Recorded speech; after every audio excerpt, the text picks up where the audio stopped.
राधे राधे, जय श्री कृष्णा। आइए अब हम माघ मास के महात्म्य का 29वां अध्याय सुनते हैं। ब्राह्मण कन्याओं का सारा वृतांत सुनकर राजा दिलीप मुनि वशिष्ठ से बोले कि हे मुनिदेव, उन ब्राह्मण कन्याओं का सुनकर मेरा मन थोड़ा शांत हुआ। तब वशिष्ठ मुनि आगे बोले कि हे राजन, जो मनुष्य माघ मास में स्नान, व्रत, जप, तप, दान करते हैं, उन्हें मरने पर स्वर्ग की प्राप्ति होती है। हे राजन, मनुष्य अपने अच्छे बुरे कर्मों से ही पुण्य फल को पाते हैं। पूर्व समय में विप्र ब्राह्मण पुष्कर भी यमलोक में गए थे। वहां उन्होंने नारकीय जीवों को नरक में पीड़ा भुगतते हुए देखा था, लेकिन वे अपने अच्छे कर्मों के कारण वापस नरक से निकल गए और अपने पूर्व घर में आ गए। तब वशिष्ठ मुनि ने राजा दिलीप से कहा कि हे राजन, शायद तुमने सुना हो, त्रेता युग में भगवान रामचंद्र जी के काल के समय एक ब्राह्मण मरकर यमलोक में गया, लेकिन उसी समय वह यमलोक से वापस आ गया और जीवित हो गया। ऐसे कई उदाहरण हैं जो मरने के बाद यमलोक से वापस आए और उन्हें जीवन दान मिला।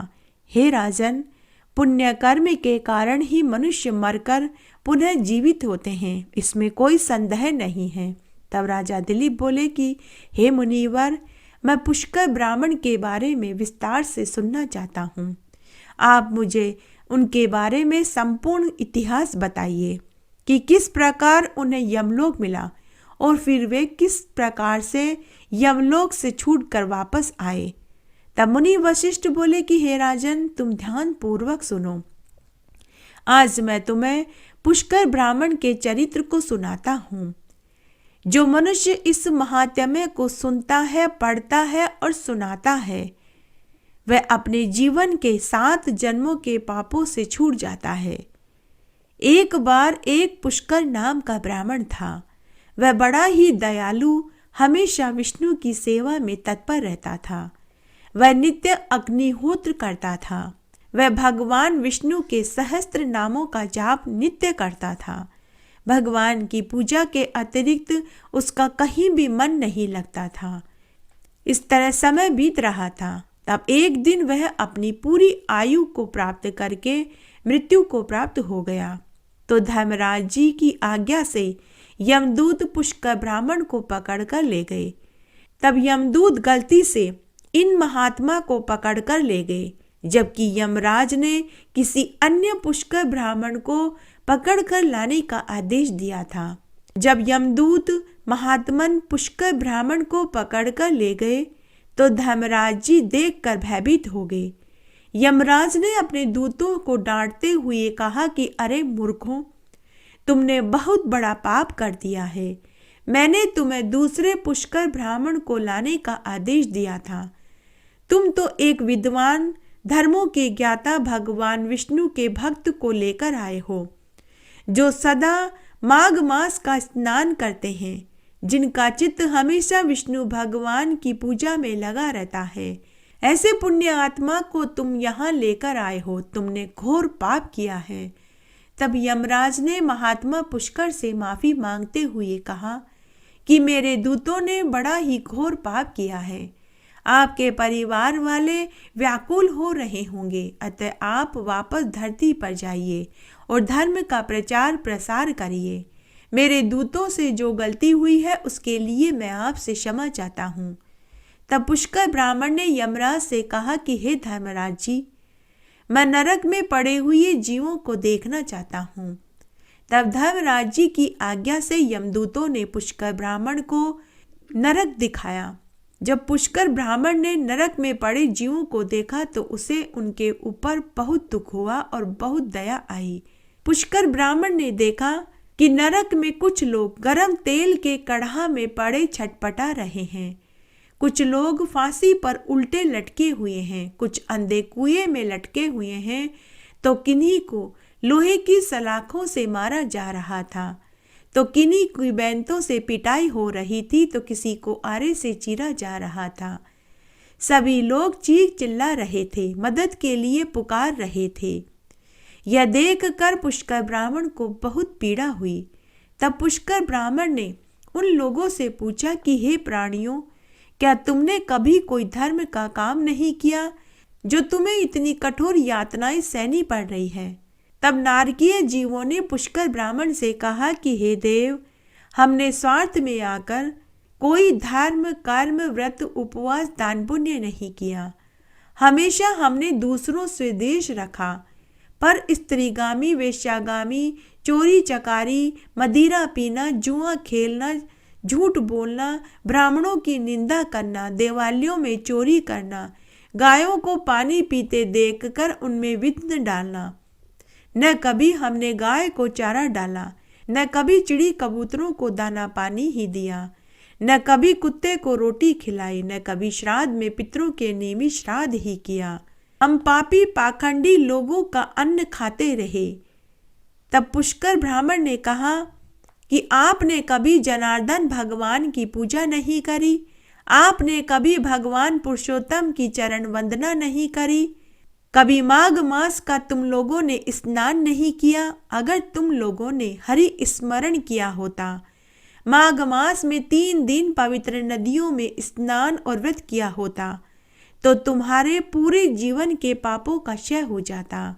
तब नारकीय जीवों ने कहा कि हे देव, आज हम आपसे मिलकर अत्यंत ही प्रसन्न हो गए। इसमें जरूर भगवान का ही कोई हाथ होगा, जिन्होंने आपको हमारी पीड़ा दिखाने के लिए भेजा है। हे देव, आप अपने पुण्य की गंगा का प्रवाह हमारे ऊपर कर दीजिए, ताकि हमें नारकीय जीव से मुक्ति मिल सके। हे देव, हमें लगता है कि आप हमें नारकीय जीव से मुक्त करवाएंगे। पुण्य आत्माओं के दर्शन व स्पर्श मात्र से ही पापों का क्षय हो जाता है। हे ब्राह्मण देव, मात्र आपसे बात करने से ही हमें धैर्य, संतोष प्राप्त हो रहा है। हमें हमारी इस भयंकर पीड़ा का एहसास भी कम हो रहा है। हे ब्राह्मण देव, हम पापियों का उद्धार अब आपके ही हाथों होगा, यही हमें दिखाई पड़ रहा है।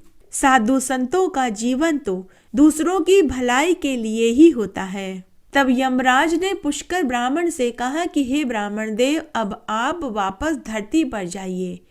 तब ब्राह्मण धर्मराज जी से बोले कि हे धर्मराज जी, इन नारकीय जीवों के दुखों को देखकर मैं वापस कैसे धरती पर जा सकता हूँ? वहां मुझे इनके दुख सताते रहेंगे।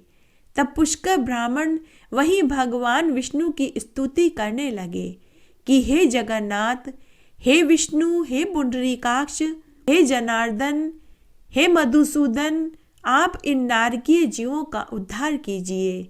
हे देव, मैं अपने माघ मास के स्नान का पुण्य इन नारकीय जीवों को देना चाहता हूँ। आप इन सब का उद्धार कर दीजिए। ब्राह्मण के द्वारा की गई भगवान विष्णु की स्तुति जब नारकीय जीवों के कानों में पड़ी तो उसी समय उनका उद्धार हो गया और वे सभी नरक से मुक्त हो गए।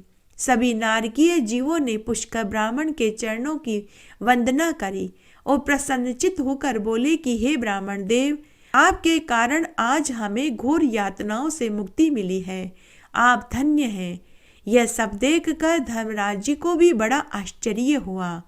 तब धर्मराज जी ने पुष्कर ब्राह्मण से कहा कि हे ब्राह्मण देव, आप धरती पर जाकर पापियों का उद्धार करिए, सभी को नरक में जाने से बचाइए। तब पुष्कर ब्राह्मण वापस धरती पर आ गए। तब वशिष्ठ मुनि आगे बोले कि हे राजन, जो कोई भी माघ मास के इस महात्म्य को सुनता, पढ़ता या सुनाता है, उसे कभी भी मृत्यु का भय नहीं सताता, उसे कभी नरक की पीड़ा नहीं झेलनी पड़ती। और जो मनुष्य माघ मास में हरि नाम का संकीर्तन करता है, उसे नरक से उसी क्षण मुक्ति मिल जाती है। प्रारब्ध पहले रचा पीछे रचा शरीर, तुलसी चिंता क्यों करे भजले श्री रघुवीर।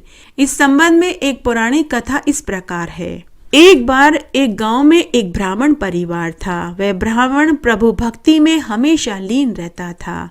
वह भगवान विष्णु का परम भक्त था। जब तक उसका शरीर उसका साथ देता रहा, वह हर साल माघ स्नान और व्रत करता रहा। लेकिन जब उसके शरीर ने साथ छोड़ दिया तो वह सिर्फ माघ स्नान करके और पूजा करके ही रहने लगा। तब धीरे धीरे वह बुढ़ा हो गया, बीमार हो गया और उसकी पत्नी की मृत्यु हो गई। उसके 4 बेटा, बहू, पोते पोतियों का भरा पूरा परिवार था। पहले वह अपने एक कमरे में अकेले रहता था। जब उसने बिस्तर पकड़ लिया तब उसके बेटा बहुओं ने उसकी खाट को कमरे में से निकालकर आंगन में डाल दिया। जब उसने खाट पकड़ ली और सारे काम ही वह बिस्तर पर करने लगा तो कोई न कोई बेटा उसे शौच आदि से निवृत्त करा के उसके कपड़े बदल दिया करता था। लेकिन धीरे धीरे सभी बेटा बहुओं पोते पोतियों ने उसकी सेवा करना छोड़ दिया। लेकिन धीरे धीरे सभी बेटा बहू पोते पोती आवाज लगाने पर भी उसके पास नहीं आते थे। वह बिस्तर पर पड़ा पड़ा ही शौच आदि करने लगा। तब उस ब्राह्मण ने भगवान विष्णु को याद किया और कहा कि हे प्रभु, मेरी गति इतनी बुरी क्यों है? मैं खुद का कोई काम नहीं कर सकता। अब आप मुझे उठा लीजिए। हे प्रभु, मेरी ऐसी गति क्यों हो गई? जिन बेटा बहुओं के लिए, जिन पोते पोतियों के लिए मैंने जीवन भर धन कमाया, आज उन्होंने ही मेरा साथ छोड़ दिया है। हे प्रभु, अब आप मुझे उठा लीजिए। और वह करुण रुदन करने लगा। तभी उसके पास एक लड़का आया। अपने कोमल हाथों से उसने ब्राह्मण को शौच आदि से निवृत्त कराया, कपड़े बदलवाए और भोजन कराया और उसे पलंग पर सुला दिया। इस तरह वह लड़का रोज उस ब्राह्मण की सेवा करने के लिए आने लगा। तब एक रात को ब्राह्मण ने मन ही मन सोचा कि मेरे बेटे पोते तो आवाज लगाने पर भी मेरे पास नहीं आते हैं, फिर मेरी सेवा करने यह कौन आता है? तब एक रात को उस ब्राह्मण ने उस लड़के का हाथ पकड़ लिया और बोला कि हे पुत्र, तुम कौन हो? तुम क्यों मेरी सेवा करते हो? बिना आवाज लगाए ही तुम बेनागा मुझे शौच आदि से निवृत्त करा के कपड़े बदलवाते हो, भोजन कराते हो। आज तो तुम्हें सच्चाई बतानी ही पड़ेगी। तभी उस लड़के ने अपना वास्तविक रूप ब्राह्मण को दिखाया। शंख चक्र पद्म गदाधारी भगवान विष्णु उसके सामने खड़े थे। वह बूढ़ा ब्राह्मण हाथ जोड़कर केवल इतना ही बोला कि हे प्रभु, आप मेरे गंदे काम करने क्यों आते हैं? मुझे शौच आदि से निवृत्त करवाने आते हो। हे प्रभु, इससे तो अच्छा होता कि आप मुझे उठा लेते। तब भगवान विष्णु ने कहा कि हे ब्राह्मण, प्रारब्ध भुगते बिना मुक्ति संभव नहीं है। प्रारब्ध तो तुम्हें भोगने ही पड़ेंगे। तू हर समय मेरे नाम की स्तुति करता था, मेरी पूजा पाठ करता था, माघ मास में स्नान करता था, इसीलिए मैं तेरी सेवा करने के लिए आता हूँ। तब वह ब्राह्मण बोला कि हे मधुसूदन, क्या मेरे प्रारब्ध आपकी कृपा से भी बड़े हैं? आप अपनी कृपा से मेरे प्रारब्ध को क्यों नहीं काट देते? तब भगवान विष्णु ने ब्राह्मण से कहा कि हे ब्राह्मण, मेरी कृपा से तेरे प्रारब्ध तो कट जाएंगे, लेकिन अगले जन्म में तुझे फिर इन्हें भोगना ही पड़ेगा। प्रारब्ध को भोगे बिना मुक्ति संभव नहीं है। प्रारब्ध तो हर जन्म में भोगने ही पड़ते हैं। हे ब्राह्मण देव, मैं चाहता हूँ कि तू इस जन्म में ही अपने प्रारब्ध भोग ले, ताकि तेरा अगला जन्म सुधर जाए। इस प्रकार भगवान विष्णु से ऐसा कहकर अंतर्ध्यान हो गया। इस तरह उस ब्राह्मण को अपने पूर्व जन्म के सभी पाप कर्म इस जन्म में भोगने पड़े। अगला जन्म उसका सुधर गया और अगले जन्म में वह चक्रवर्ती राजा बना। माघ मास का स्नान करने का फल उस ब्राह्मण को इस जन्म में ही नहीं, अगले जन्म में भी मिला। घटती हो तो पूरी हो तो परवान चढ़े, भूले बिसरे नाम तेरे भंडार में भरे। आइए अब हम इस अध्याय में बरकत देवता की एक पौराणिक कथा को सुनते हैं। एक बार बहुत छोटा सा गांव था। उस गांव में एक साहूकार दंपति अपनी माँ व 5 बेटा बहुओं के साथ रहता था। 4 बेटों के तो 2 पुत्र हुए, लेकिन 5वीं बहू को औलाद की प्राप्ति नहीं हुई। साहूकार दंपति ने अपने 5वें बेटा बहू का खूब इलाज करवाया, खूब व्रत उपवास दान पुण्य किए, लेकिन सब असफल रहा। तब एक बार किसी पंडित के कहने पर साहूकार दंपति ने और उनकी माँ ने और 5वें बेटा बहू ने माघ मास में प्रयाग में जाकर 3 दिन तक स्नान किया, जिसके कुछ महीने के बाद ही 5वीं बहू को गर्भ ठहर गया और 9वें महीने में उसे एक लड़की पैदा हुई। उनकी 7 पीढ़ियों में किसी के भी लड़की नहीं थी, तो लड़की के जन्म पर साहूकार दंपति को बहुत खुशी हुई और पूरे गांव को लड्डू बांटे गए। उस लड़की का नाम उन्होंने रत्नावती रखा। रत्नावती इस तरह बड़ी होने लगी जैसे शुक्ल पक्ष का चंद्रमा बढ़ता है। इस तरह उनका समय हंसी खुशी बीतने लगा। साहूकारनी की माँ रोज मंदिर जाती थी। जब रत्नावती थोड़ी समझदार हुई तो वह भी अपनी दादी के साथ मंदिर जाने लगी। अब दोनों दादी पोती रोज मंदिर दर्शन करने के लिए जाने लगी। तब एक बार की बात है, माघ का महीना था। हमेशा की तरह दोनों दादी पोती मंदिर गई तो उन्होंने देखा कि वहां औरतें मंदिर में माघ माह की कथा कहानियां और महात्म्य सुन रही थी। तो दोनों दादी पोती भी वहीं बैठकर माघ मास की कथा कहानियां और महात्म्य सुनने लगी।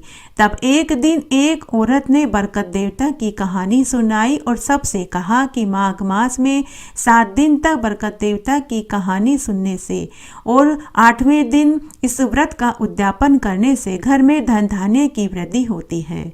तब दोनों दादी पोती भी वहीं बैठकर बरकत देवता की कहानी सुनने लगी और व्रत करने लगी। तब दोनों दादी पोती माघ मास में बरकत देवता का व्रत करने लगी।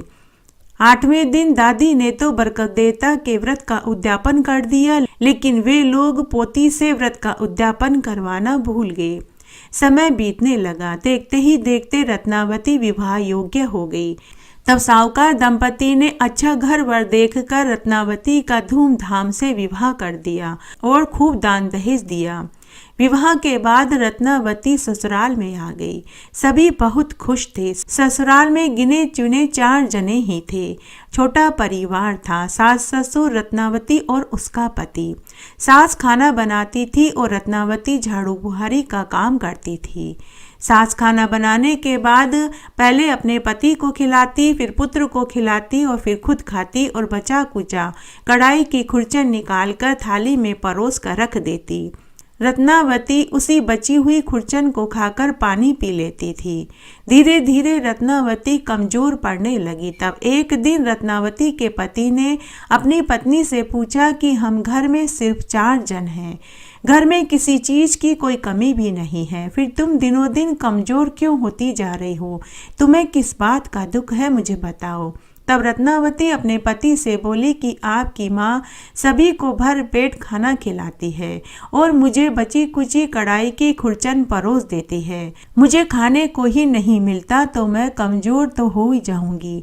तब उसके पति ने कहा कि कल से तुम मेरी थाली का खाना खाना और मैं तुम्हारी थाली का खाना खाऊंगा। इस तरह रत्नावती अब रोज अपने पति के हिस्से का भोजन खाने लगी और रत्नावती के हिस्से का भोजन उसका पति खाने लगा। धीरे धीरे अब रत्नावती के पति का स्वास्थ्य बिगड़ने लगा। रत्नावती का पति कमजोर पड़ने लगा। तब एक दिन रत्नावती की सास अपने बेटे से बोली, बेटा मैं तुझे रोज अच्छे से अच्छा खाना देती हूँ, फिर तू इतना कमजोर क्यों हो रहा है? तब उसका बेटा बोला कि माँ मैं रोज बचा हुआ खाना जो तुम रत्नावती को देती हो वही खाता हूँ। मेरे हिस्से का खाना रत्नावती खाती है। जैसा खाना खाऊंगा शरीर भी तो वैसा ही होगा। माँ हम ले दे के 4 जने हैं, तुम रत्नावती को खुरचन वाला खाना क्यों देती हो? वो भी तो किसी की बहन बेटी है। तब रत्नावती की सास ने घर की चाबी अपनी बहू को सौंप दी और कहा कि बहू आज से तुम घर को संभालो, अब तुम ही रोज रसोई बनाया करोगी। उस दिन रत्नावती खुश हो गई और उसने खूब सारा भोजन बनाया, दाल चावल पूड़ी हलवा सब्जी। फिर उसने सबसे पहले अपने सास ससुर को खिलाया, फिर पति को खिलाया। सबके बाद में जब वह खाना खाने के लिए बैठी तो उसने देखा कि उसके लिए बर्तनों में कुछ भी नहीं बचा था। आज तो उसे खाने को खुरचन भी नहीं मिली। उस दिन उसे भूखा ही सोना पड़ा। दूसरे दिन उसने पहले दिन से ज़्यादा खाना बनाया, लेकिन फिर उसके लिए कुछ नहीं बचा। रत्नावती मनी मन सोचने लगी कि सास जब खाना बनाती थी तो उसे खुरचन तो खाने को मिल जाती थी, लेकिन जब से मैं स्वयं खाना बना रही हूँ तो मेरे लिए तो कुछ बचता ही नहीं है। फिर से रत्नावती धीरे धीरे सूखने लगी। रत्नावती के पति ने कहा कि अब तो तुम स्वयं खाना बनाती हो, तुम फिर भी कमजोर हो रही हो, तुम्हें कौन खाना खाने से रोकता है, तुम अच्छे से अच्छा खाना बनाओ और खाओ। तब रत्नावती दुखी होकर बोली कि जब आपकी माँ खाना बनाती थी तो मुझे खुरचन तो मिल जाती थी, लेकिन अब मैं स्वयं खाना ज़्यादा से ज़्यादा बनाती हूँ, लेकिन फिर भी आप सबके खाना खाने के बाद मेरे लिए बर्तनों में कुछ बचता ही नहीं है, सब भोजन खत्म मिलता है। तब रत्नावती के पति ने अपने माता पिता को भी यह बात बताई। तब एक दिन रत्नावती अपने पति के साथ मायके में गई। मायके में सभी ने रत्नावती की हालत देखी तो सभी ने कहा कि क्या तेरे ससुराल वाले तुझे खाने को रोटी नहीं देते, क्या वे तुझे अच्छे से नहीं रखते, क्या बात है, तुम सच सच बताओ। तब रत्नावती ने अपने माता पिता, दादी, चाचा, चाची, अपने भाइयों और भाभियों से सभी को अपने मन की बात बताई। उसने कहा कि मैं रोज स्वयं अच्छे से अच्छा खाना बनाती हूँ, लेकिन सबके खाना खा लेने के बाद मेरे लिए बर्तनों में कुछ बचता ही नहीं है। यह सुनते ही रत्नावती की दादी को पूरी बात समझ में आ गई कि रत्नावती से अन्न देवता रुष्ट हैं। तब रत्नावती की दादी, माँ और भाइयों ने रत्नावती से बरकत देवता का 7 दिन तक व्रत करवाया और 8वें दिन व्रत का उद्यापन करवाया और उसके बाद उसे खूब सारा धन देकर जमाई के साथ विदा कर दिया। जब रत्नावती ससुराल में वापस आई तो उसने अपने सास ससुर और पति से भी बरकत देवता के व्रत वाली बात बताई। तब उसके सास ससुर और पति ने सभी ने बरकत देवता का 7 दिन तक व्रत किया और 8वें दिन व्रत का उद्यापन किया और 8वें दिन विष्णु भगवान के मंदिर में जाकर नारियल, मिश्री, मेवा की मिठाई और दक्षिणा के रुपए चढ़ाए और सभी ने भगवान से घर की बरकत मांगी और भगवान को ढोक लगाया और खुशी खुशी सब घर आ गए। घर आने के बाद रत्नावती ने खाना बनाया। उसके बाद उसने सबसे पहले अपने सास ससुर को और फिर पति को खिलाया। सबके खाना खा लेने के बाद जब रत्नावती स्वयं खाने के लिए बैठी तो उसने देखा कि बर्तनों में आधे से भी ज़्यादा भोजन भरा हुआ था। उस दिन रत्नावती ने भर पेट भोजन खाया। अब तो रत्नावती के दिन अच्छे से गुजरने लगे, घर में खूब धन धान्य हो गया। हे विष्णु भगवान, हे बरकत देवता, जैसे आपने रत्नावती के साथ पहले किया ऐसा किसी के साथ मत करना और जैसे बाद में किया वैसे सबके साथ करना। इस तरह आज हमने माघ मास का 29वां अध्याय सुना। आशा करती हूँ यह आपको जरूर पसंद आएगा। मेरे साथ बने रहने के लिए आपका धन्यवाद। आगे आने वाली कथा कहानी के लिए भी आप इसी तरह मेरे साथ बने रहें। धन्यवाद।